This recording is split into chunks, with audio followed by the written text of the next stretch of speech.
Une jeunesse qu'il faut former, Martine l'a très bien dit, avec le cœur qu'elle met à aborder ces métiers-là, ces questions-là, du fait précisément de ce que fut son métier, sa profession. Pour donner sa chance à la jeunesse, il faut la former. Où a-t-on vu que l'on pouvait former des jeunes sans enseignants pour cela? Alors bien sûr, le 1 sur 2, le fait de supprimer un poste sur 2 de fonctionnaires partant en retraite, cette politique-là sera arrêtée. Au demeurant, les économies qu'elle pouvait générer étaient bien faibles.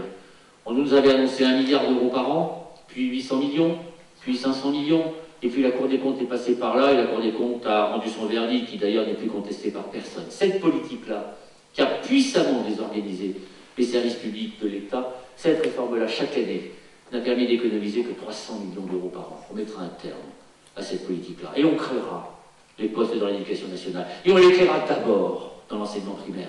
Car Martine a raison d'indiquer que c'est dans l'enseignement primaire que beaucoup, sinon tout, se joue.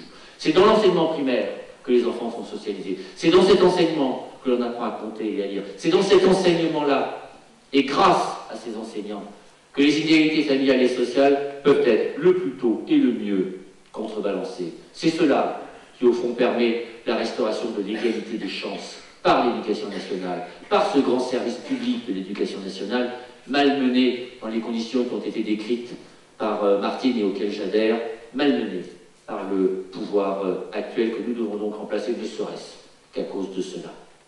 Une jeunesse qu'il faudra former, et une jeunesse à laquelle il faudra faire la place à laquelle elle a droit dans l'entreprise. C'est l'idée du contrat de génération, cette très belle idée qui consiste non pas à opposer une génération à telle autre, comme si la première ou la seconde était prioritaire sur la seconde ou sur la première.